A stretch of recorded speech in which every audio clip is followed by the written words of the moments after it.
ба канали мо farz.tj обуна шавед ва аз видеоҳои нав бохабар гардед.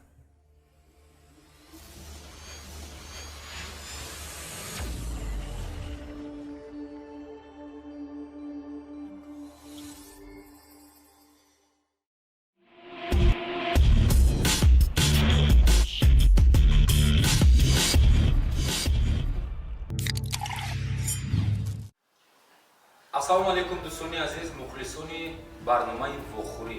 хуш омадед ба канали Farz TG дар тарабхонаи баракат. имрӯз мо кардем ҳаракат ки дуюм барномаи худро бо яке аз репсароёни хеле кардам. Таъриф кардам ки ӯ бисёр як бачае ҳаст, як даврасе ҳаст ки дар тоҷикистон ҳаст, мухлисони худро дошта бошанд дар санъати репсароӣ. санъати реп чӣ хел дар дили шумо ҷо шуд ва чӣ хел шуморо маҳбуб кардем ва кадом суруд буд ки шумо ӯро интихоб кардем, кадом суруде буд ки суханош барои шумо маҳбуб шуд ва кӣ буд ваи шумо ки шумо ба он мухлис шудеду санъати репа аз худро пешкаши мардум. Тамам мехоҳам барои модарма ки модарам пеши ман биёяд. Ман як духу модарма надидам. Ман так думара партов, мара маму тамам бобун кардам. мухлиси Шаҳбоз, мухлиси Шонемсӣ ҳастем. Бале. Шонемсӣ ҳам беҳтарин репсароёни Тоҷикистон аст ва маъшҳур ҳастанд. Суханҳои хуб дорад, суханҳое ки дарднок аст.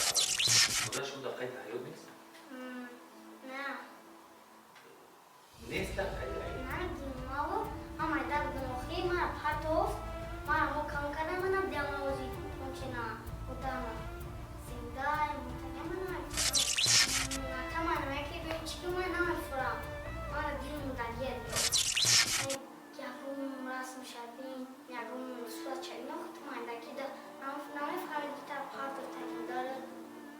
Ман дигар гуфтам такаш вақт дорам.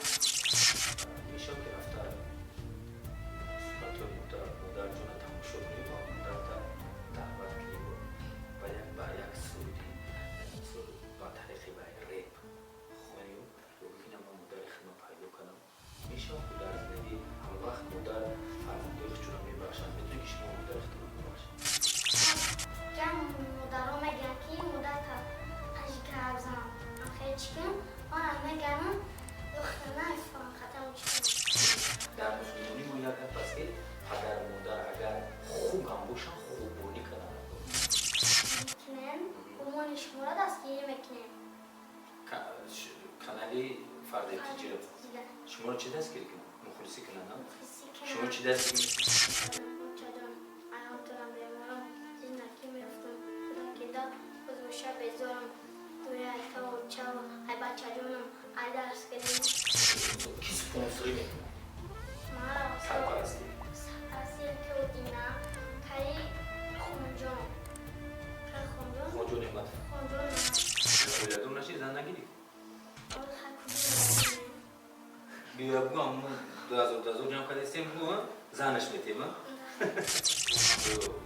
чат аз сари навбозӣ дикша пеш барад. Бале. ҳамҷа мехоҳем? Бале. ассалому алайкум дӯстони азиз, мухлисони барномаи вохӯрӣ. хуш омадед ба канали Farz TG дар тарабхонаи баракат. имрӯз мо кардем ҳаракат ки дуюм барномаи худро бо яке аз репсароёни хеле хурд, репсароёне ки маъшҳур ҳастанд ва дар канали худ бо ном Оятулло TG Бале.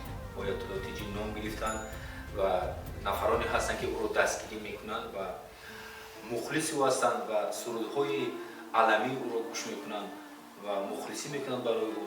имрӯз даъват кардем ӯро аз ноҳияи восеъ дар ин барнома, дар барномаи вохӯрӣ. ман боварӣ дорам ки тамошо мекунед, ҳаловат мебаред. ба саволҳои додаи ман Оятуллоҷон аллакай бовар дорам омода аст. ва Оятуллоҷон хуш омадед ба барномаи вохӯрӣ. мо фақат ҳунармандои ҷавон, ҳунармандои мухлиси худшона дорам, мухлисои ашади худшона аллакай дарёфта барои ман таърифи худам хеле карданд. تعریف کردن که او بسیار یک بچه هست، یک دولتی هست که در تاجیکستان هست، مخلص خچه داشته باشند در صنعتی ریپ سازی و از دنیای بوسه و شهر بغداد و این ما بار دیگر از نوع همین شخصانی که هم برنامه آماده کردن بازخ شدن. خوش آمد. زنده باشید.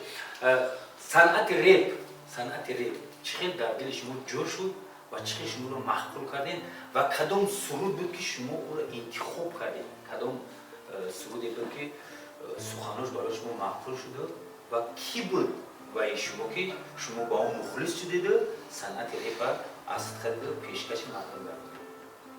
من مکتب دارم. بعد کلان شدم. تلفن داشت همین شما گوش میکرد و من بعد تلفن که من تمام میخونم برای مادرم که مادرم پیش من بیام. من اگه دختر مادرم ندیدم مکتب دوباره پرتوف مادرم ماما من تمام بابون کلان کردن. من بارم کنه گوره بخونم. شما مخلصی شهباز، مخلصی شونمسی هستید؟ بله. شونمسی هم بهترین ریپسالوینی تاجیکستان است و مشهور هستند. سخنهای خوب دارند، سخنهایی که دردناک است، علموار است. آیت‌الله ما از همونجا از خودی مثل مخلصی شونمسی بودند و محض سبب در اینجا مادر شده است. مادر شما در قید حیات نیست؟ نه.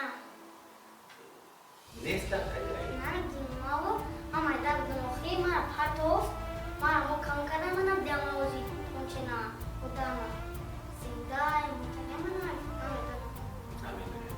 حتی نشانه که رسمی از مادرتون نیست شما نشانه میده؟ با تجربه چی میگه پدر؟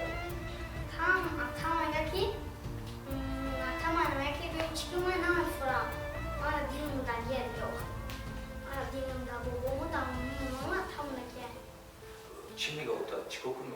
تام که خیلی یکم رسم شدیم یکم صورت چرین وقت من دکی در نمیفهمید که در پرتوف تکیم داره من دیگه گفتم تاکل وقت دارم خاطرم از این هم قطعی مامان بابام اتم اونجا خونه در در نویه بوسی؟ کدام مکتب میخوان؟ خمیز دادم مکتب خمیز دادم اویا جون از شما گفتیم که من نخواستم رسمی مطلب من بیدم یا که نمیخوام که بیدم اصیل خوبی سلطانم پرتوف طرف سبباش خدای طولو بدونن یا پدرتون بدونن یا اهلویده شما بدونن ایرم و شما باید گرم نزنم باید گوش شما باید نشنوید ولی من فکر میکنم که اگر باید یک برنامه میشه که رفته صورت مادر جون تماشا کنید و مادر دعوت کنید و یک سرودی با طریق ریپ خوانیم و ببینم من مادر خدمت پیدا کنم میشه که در زندگی هر وقت مادر فرزندای خودشون رو میبخشن میتونی که شما مادر خدمت ببخشید من میخوام که باید جون که انا میکورا تو بکنید در زندگی در حیات برای مادر چیه خیلی مادر خیلی خوب است من جمع مادر رو میگن که مادر تا هشت کرزم من خیلی چکم من میگن دختر نمیفهم خطرم چکنم یک چیز در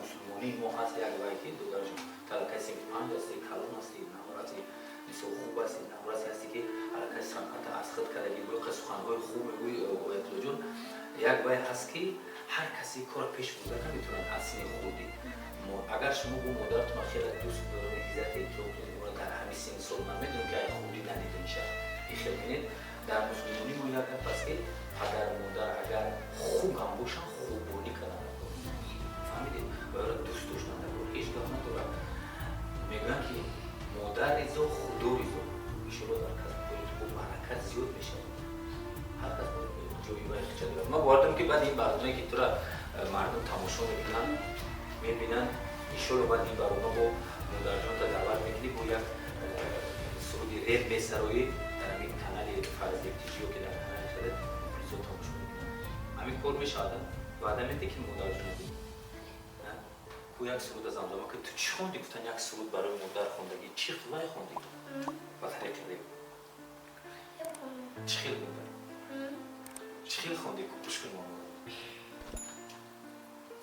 بتون کردم و چجا نمانتونم به مورو زندگی میفتون کودکی دازی باشه بزرم دویت تا و چاوه با چجانم عدرس گرزی کودکی نکب شمونم عدرس هم گرفتم خانکا مخنت خوی ساختم خیلی نیرم سرود ریپ هم خیلی میره و و ما باور دارم که امروز آیت جان حوزه سرود از زمزمه کرد برای شما خیلی ریپ همین خیلی حتی مو قطار هم پویز دیمه و ریپ دایره اون نمیکنم مثلا چه خیلی رفته سه شما باور دارم که گوش کردین انا انشالله شما اینا با طریق خوند از با طریق موسیقی در همین نواری مو ممکن یک قسمی از اون پیشکش مو گردونن یا که علاقه از کانال خودش کانال ویرتو شما تماشا کنید اما آیت جان با چه سخن‌ها داری برای مردم خودت برای مخلصای کانال فرد تیجی در برنامه بخوری همین بود سلام علیکم دستگیری کنن و ما شما را دستگیری میکنیم کانالی فرد تیجی رو شما رو چی دستگیری کنن؟ مخلصی کنن ها؟ شما چی دستگیری میکنین؟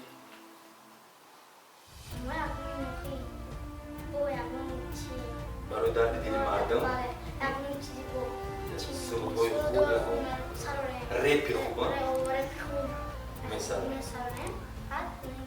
برای چجور میتونی اون سرود کنی بسته بیاری بخونن سرود خوب میتونی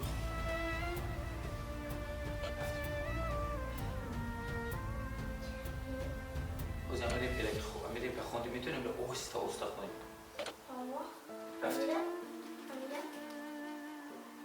یادم کردم چجان ایامتونم بیمارم زندگی میرفتم خدا که دا بزرشه بزارم دوی ایتا و چاو ای بچه جانم ای درس گریزی کودکی نه که پشیمونم ای درسام نگرفتم خواهم کم با خدمت خوب ساختم ای درسام نگرفتم گوش نکم گفی معلمه خیلی نیروه نمیفهمدم تعلیمه در دستگیری سال انتخابی متن‌های ریپشون سرودهایشون متن‌هایشون یا آهنگ‌های انتخاب میشن یا که در نوارهایشون در کلیپ‌هایشون شما رو کی دستگیری میکنه؟ با طریق مثلا کی سپانسری میکنه؟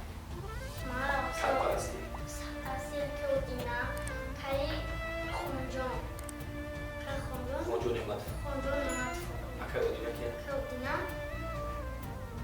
لحظه پرونسا اکودینا اکای خونجون کلیپورا چی میکنه اومودا میکنه بله بعد کارن ما در کارن خون چی میکنه کارن خون مانیتیزاسیش که شده شدی بله مبلغ یا مودا چند پول میگیری چند هزار سومو 2000 سومو 2000 سومو 2000 سومو میگی میل است زندگی را کانال دست که خود نگاه میکنی کانال خود نگاه میکنی کانال خود نگاه میکنی دست خود کانال دستی تام اوتا نگاه میکنم اوتا چیکار میکنم تام کار میکنم چیکار ای درسیه رفتگیه در راسیه نگاه میکنی کانال میفهمم همه شو مبلغ تی اگه نمیگذه فقط دستی اوتا از زندگی در زندگی که در حیات خود مثلا در مکتب رقم 19 نویه بوسی میخونی از زندگی خود روزی هستی؟ راضی نشم زیم روزی ها؟ اوتا دیگه اولادون نشی زن نگیری؟ اول خکوبی بیاریم بیا بگو همون 2000 جمع کردیم بگو زنش میتیم ها؟ یکی ما باید جان ما فکر میکنیم که میشه که با هم باید چند از سری نبوزی دیگه چه پیش برد بله همین میخوایی؟ بله سلامت باشید آمد دوستان عزیز آیت الله با در برنامه ما بهترین ریپسرهای خود ریپسرهایی که من بوری وقت با ریپسرهای سخن کردیستم و یکموش همین نامور است آیت الله جون دوستی پنجم میخونند در مجای دوستی امروز دعوت شد در برنامه بخوری در کانال فرد تیجی و دستگیری برادر عزیزم خانجون نعمتوف در طرفخانه برکت. باز به شما میگویم که فخرالدین عربشو هستم در برنامه واخوری تا برنامه‌های دیگر.